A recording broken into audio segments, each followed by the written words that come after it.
वाले हैं वो होगी चढ़ावा चोरी पर यूपी सरकार का एक्शन समझिए, क्योंकि इसमें जो 8 आरोपी हैं उन्हें अब उनके लिए मुश्किलें बढ़ने वाली है। दूसरी खबर आपको समझाएंगे, नीट सॉल्वर गैंग ने ईओयू के सामने कई राज उगले हैं, वो क्या राज हैं ये भी आपको समझाएंगे।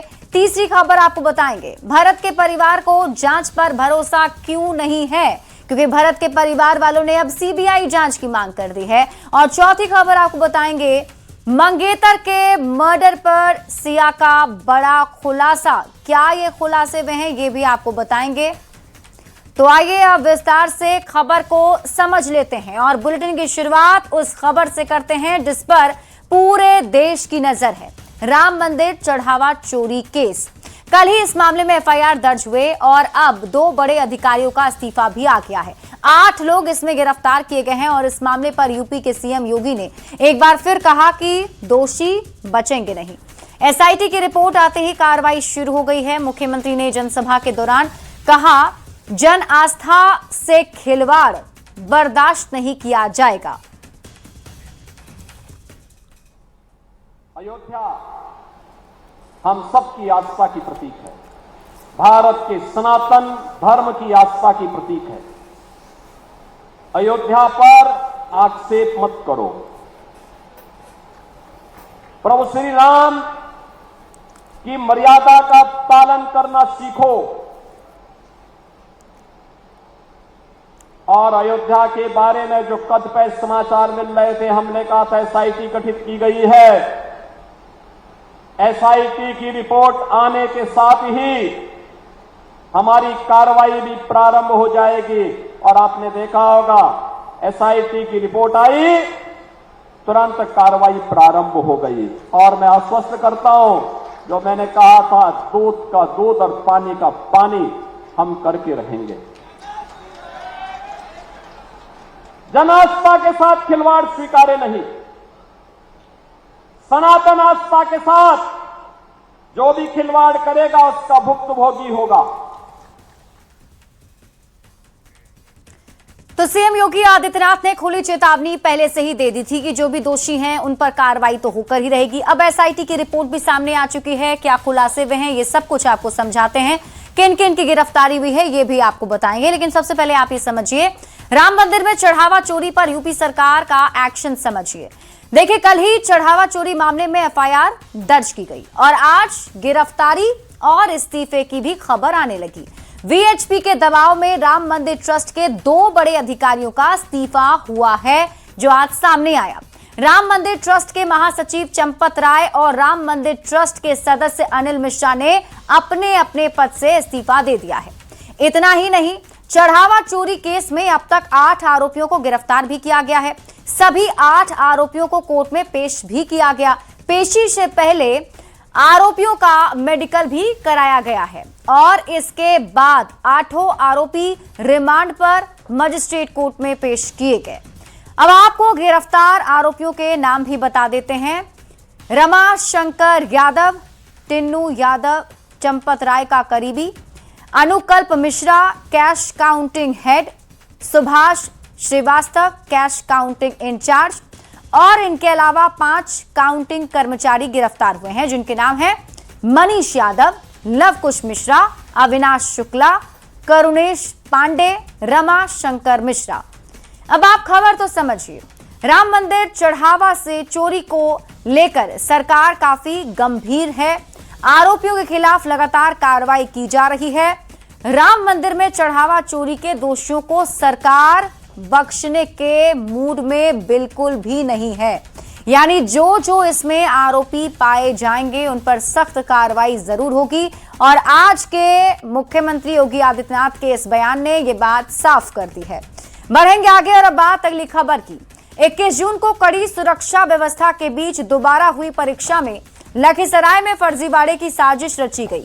परीक्षा के दिन ही 9 फर्जी अभ्यर्थियों समेत 30 लोगों की गिरफ्तारी ने यह साफ कर दिया कि गैंग सक्रिय तो है, लेकिन सुरक्षा व्यवस्था पहले से कहीं ज्यादा मजबूत। अब इस पूरे नेटवर्क की जड़ तक पहुंचने के लिए ईओयू ने 12 सदस्यीय एसआईटी का गठन भी कर दिया है। सबसे पहले आप ये रिपोर्ट देखिए, फिर खबर तो समझिए।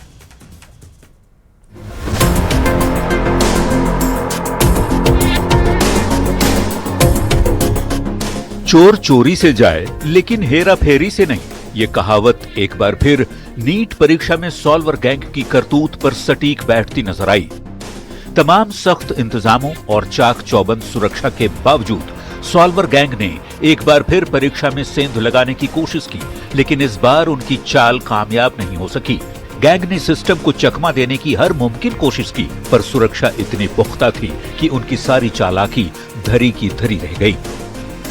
लखीसराय पुलिस ने परीक्षा के ही दिन गैंग के मंसूबों को तार-तार करते हुए 9 फर्जी छात्रों समेत कुल 30 चीटर को रंगे हाथों दबोच लिया। भले ही गैंग की कोशिशें नाकाम हो गईं, लेकिन इनके दुस्साहस का इलाज करने के लिए अब सरकार ने भी कमर कस ली है। इस पूरे सिंडिकेट को जड़ से उखाड़ फेंकने के लिए आर्थिक अपराध इकाई यानी EOU ने एक जंबो SIT का गठन कर दिया है। अभी फिलहाल जो जानकारी मिली है उसके मुताबिक ADG जो है उन्होंने SIT का एक गठन किया है और ये SIT जो है वो DIG के नेतृत्व में गठन किया गया है। आपको बता दें कि इसमें कुल 12 लोग जो है SIT की टीम बनाई गई है और ये तमाम 12 लोग SIT की टीम जो है वो मिल करके री एग्जाम में हुए जो धांधली है, जो फर्जीवाड़ा है, उसकी पूरी जांच जो है वो अब करेंगे। आर्थिक अपराध इकाई यानी इकोनॉमिक ऑफेंस यूनिट के DIG के नेतृत्व में 12 सदस्यों की यह हाईटेक टीम अब इस फर्जीवाड़े से जुड़े एक-एक सेटर की कुंडली खंगाल रही है, ताकि ऐसे ढीठ और बेशर्म अपराधियों को ये समझ आ जाए कि कानून के हाथ उनकी सोच से भी ज्यादा लंबे हैं। न्यूज 18 के लिए पटना से रवि एस नारायण के साथ ब्यूरो रिपोर्ट।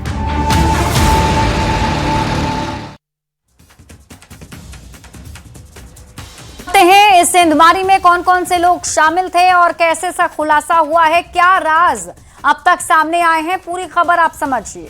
देखिए, नीट पेपर में सेंध लगाने वाले सॉल्वर गैंग पर शिकंजा कैसे कसा जा रहा है, ये अब आपको समझाते हैं।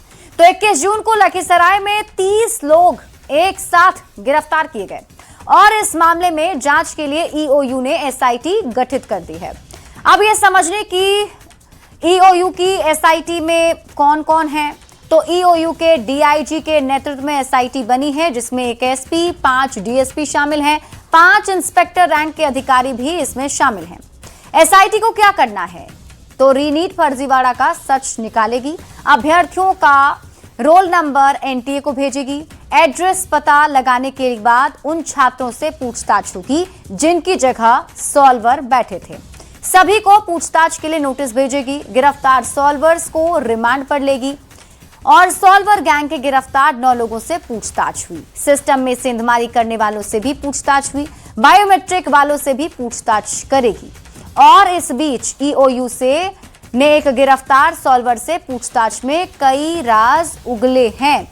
लखीसराय जेल में बंद चंचल कुमारी का खुलासा है कि गवर्नमेंट आयुर्वेदिक कॉलेज ओडिशा की वो छात्रा है चंचल ने भाई शंभू कुमार को ये जानकारी दी।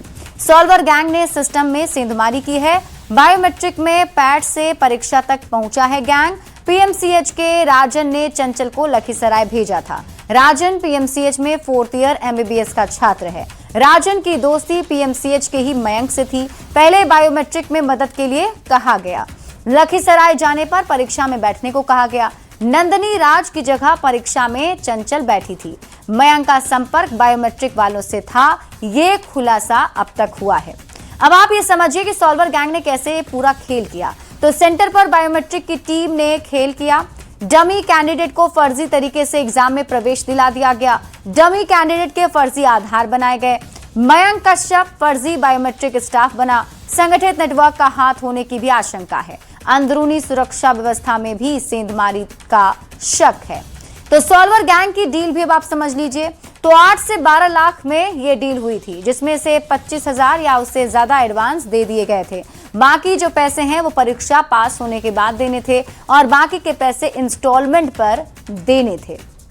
और इस तरीके से ये पूरा नेटवर्क काम कर रहा था, लेकिन पुलिस ने इसका खुलासा कर दिया है।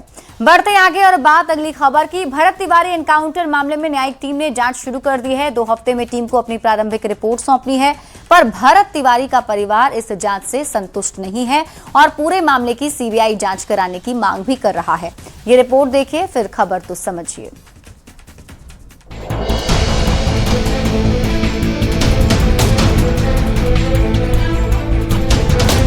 हमारा उम्मीद नहीं है सीबीआई जांच होगी, एसपी साहब आवत और लीपा पोती करे। भरत तिवारी एनकाउंटर मामले की जांच सीबीआई करे, इस मांग पर परिवार अड़ गया है। भरत तिवारी की मां आशा देवी का साफ कहना है कि उन्हें न्यायिक जांच पर रत्ती भर का भरोसा नहीं। इतना ही नहीं, उन्होंने आयोग पर लीपापोती का आरोप भी लगा दिया। पुलिस भी जांच शुरू हो गई ना, हम पुलिस हम ना की पुलिस का हम नहीं माना। हमारा उम्मीद नहीं है सीबीआई जांच होके सीबीआई जांच होगी। नया जज हमारा जांच बूझ कर सीबीआई सीबीआई रिटायर वाला ना एसपी साहब आवत और लीपा पोती करे। हमारा उन लोग से कुछ उम्मीद नहीं। वहीं पुलिस की जांच को लेकर परिवार के लोगों ने पुलिस की भूमिका पर ही सवाल खड़े कर दिए। डीआईजी भी जांच कर रहे पूरे मामले नहीं, वो सब किसी का हाथ नहीं चाहिए हमको। राज एसपी है, उनका भी नहीं चाहिए। वो तो खुलेआम घूम रहे हैं ना। वो खुद ऑर्डर दिए थे, खुद वो कहे थे गोली मारने के लिए। जो कहा है वो क्या, माने पुलिस होकर वो क्या करेगा जांच? जो खुद मारा हो तो इसमें जांच क्या है? हम तो कहते जांच क्या करना है। भारत के परिवार की मांग है कि पूरे मामले की सिटिंग जज के नेतृत्व में सीबीआई जांच कराई जाए, क्योंकि राज्य सरकार पर उन्हें भरोसा नहीं है। तो ऐसे में सवाल है कि आखिर भारत के परिवार को न्यायिक जांच पर भरोसा क्यों नहीं? तो अब देखने वाली बात ये होगी कि सरकार के द्वारा जो ये कमेटी बनाई गई है और उस कमेटी के जांच में कौन से तथ्य सामने आते हैं। चंदन कुमार, न्यूज़ 18, बिलौटी, भोजपुर।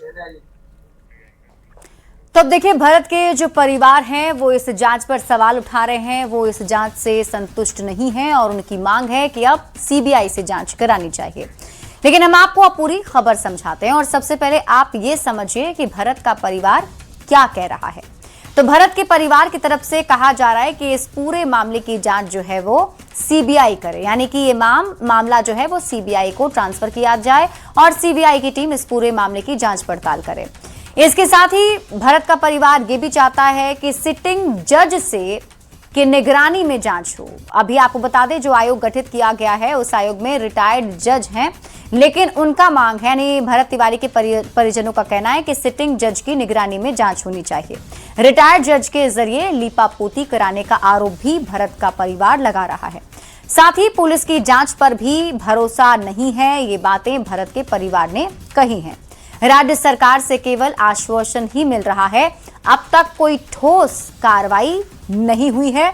तो भरत के परिवार की तरफ से आज ये बयान दिया गया।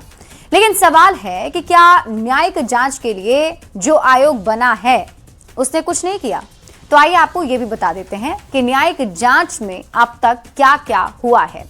तो न्यायिक टीम ने अपनी जांच अब शुरू कर दी है और जांच आयोग के अध्यक्ष पूर्व जज विनोद सिन्हा जो हैं वो बिलौटी गांव भी पहुंचे थे और उस घटना स्थल पर भी गए थे जहां पर ये सब कुछ हुआ था। घटनास्थल का निरीक्षण भी किया था और फिर परिवार से मुलाकात कर बातचीत कर पूरी जानकारी भी उन्होंने ली थी। 2 हफ्ते में इस टीम को अपनी प्रारंभिक रिपोर्ट सौंपनी है, यानी इस टीम ने जो कुछ भी इस घटना में हासिल किया है, जो सबूत इसने जुटाए हैं, ये सारी रिपोर्ट उन्हें देनी है। अब आप सवालों के जरिए पूरी खबर को समझिए। सवाल ये उठता है कि न्यायिक जांच रिपोर्ट आने से पहले सीबीआई जांच की मांग क्यों की जा रही है। सवाल ये भी है कि भरत के परिवार को न्यायिक जांच पर आखिर भरोसा क्यों नहीं है। तो ये कई सारे सवाल भी हैं। हालांकि इस पूरे मामले को लेकर अभी जो आयोग गठित किया गया है वो जांच पड़ताल में जुटा हुआ है। देखना होगा कि प्रारंभिक रिपोर्ट में क्या कुछ सामने आता है। बढ़ते हैं आगे और अब बात करते हैं पुणे के चर्चित केतन अग्रवाल मर्डर केस की। इस केस में जांच के दौरान एक बड़ा खुलासा हुआ है। पुलिस की पड़ताल में सामने आया है कि हत्या की साजिश वारदात से 1 दिन पहले ही रच दी गई थी। आरोप यह है कि 17 जून की शाम को कोंडवा इलाके के एक कैफे में आरोपी सिया गोयल और चेतन चौधरी ने मुलाकात कर हत्या की पूरी प्लानिंग की थी और यहीं पर कथित तौर पर कोड वर्ड तय किए गए और वारदात को अंजाम देने की रणनीति बनाई गई।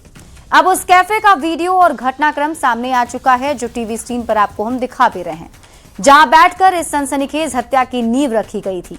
और आपको बता दें कि आरोपी सिया और चेतन को पुलिस रिमांड पर भेज चुकी है और दोनों से पूछताछ कर पूरे मामले की तह तक जाने की कोशिश की जा रही है।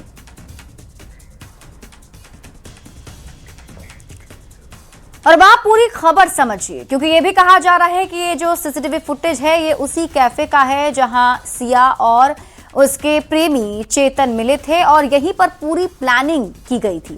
अब आपको खबर समझाते हैं। सबसे पहले आप ये समझिए कि आखिर पूरा मामला क्या है। तो सिया और केतन 18 जून को पुणे के लोहगढ़ किले पर घूमने के लिए गए थे और इसी दौरान केतन की खाई में गिरने से मौत हो गई थी।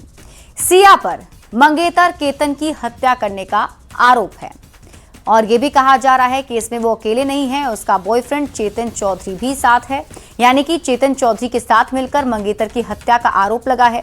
सिया और चेतन को 7 दिन की पुलिस रिमांड पर भेजा गया है और दोनों से पूछताछ, मामले की जांच अभी जारी है। अब आप ये समझिए कि पुलिस की पूछताछ के दौरान क्या क्या जानकारी मिली है, यानी सिया ने क्या क्या बताया है। तो पुलिस ने बुधवार को दोनों से आमने सामने बिठाकर पूछताछ की। सिया और चेतन एक दूसरे को मास्टरमाइंड बता रहे हैं। पूछताछ में यह भी खुलासा हुआ है कि केतन को एक नहीं 3 बार मारने की कोशिश की गई थी। सबसे पहले 5 जून यानी कि 5 जून की तारीख को पहली कोशिश की गई। सिया ने किले पर जाने की जिद की, केतन उस दिन नहीं गया। फिर दूसरी बार जो ये तैयारी थी वो 14 जून की थी। 14 जून को दूसरी कोशिश की गई, धक्का दिया लेकिन केतन बच गया। पूछने पर कहा सांप दिखा तो धक्का दिया। इसके बाद 18 जून यानी कि तीसरी कोशिश। 18 जून को सिया ने तीसरी कोशिश की, बॉयफ्रेंड के साथ मिलकर धक्का दिया और केतन खाई में गिर गया। केतन की मौत हो गई। यह खबर सुन के मन में यह सवाल भी आता है कि आखिर क्यों सिया ने अपने ही मंगेतर की हत्या की। तो अब तक मिली जानकारी के मुताबिक सिया शादी के लिए तैयार नहीं थी। बदनामी के कारण प्रेमी के साथ भागी नहीं। अब देखना होगा कि इस मामले में और क्या खुलासे होते हैं और केतन के हत्यारों को कब तक सजा मिलती है। और अब बात कर लेते हैं सियासी विवाद का केंद्र रहे 10 सर्कुलर रोड वाले बंगले की। इस बंगले से राबड़ी देवी की शिफ्टिंग की प्रक्रिया शुरू हो गई है। राबड़ी आवास के बाहर लगे सुरक्षा उपकरणों को भी खोल दिया गया है। सरकारी नोटिस के बाद राबड़ी बंगला खाली करने को तैयार है। तो मंत्री नंदकिशोर राम 10 सर्कुलर रोड वाले बंगले में शिफ्टिंग की तैयारी कर रहे हैं। ये रिपोर्ट देखिए।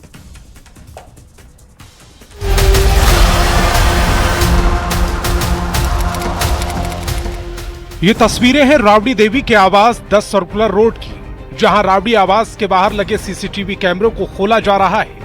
ये तस्वीर इस बात की गवाही है कि सियासत का केंद्र रहा ये आवास जल्द खाली होने जा रहा है। 10 सर्कुलर रोड आवास पर छिड़े घमासान के बीच शिफ्टिंग की प्रक्रिया अब तेज हो गई है, क्योंकि भवन निर्माण विभाग ने बंगला खाली करने के लिए 29 जून तक का समय दिया। बंगला खाली कराने के लिए राबड़ी देवी को चौथी बार नोटिस भी दिया जा चुका है। राबड़ी देवी के 10 सर्कुलर रोड आवास पर जमकर सियासत हुई, लेकिन अब ये अध्याय समाप्त होने की तरफ है। सुरक्षा उपकरणों को हटाए जाने के बाद अब ये तय माना जा रहा है कि राबड़ी देवी का ये पता जल्द बदल जाएगा। न्यूज़ 18 के लिए पटना से शैलेंद्र कुमार की रिपोर्ट।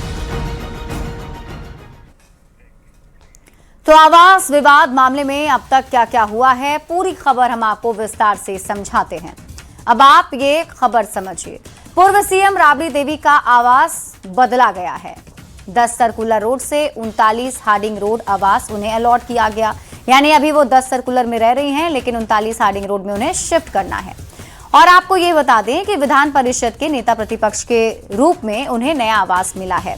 आवास बदले जाने पर खूब सियासत हुई। भवन निर्माण विभाग की तरफ से नोटिस दिया गया।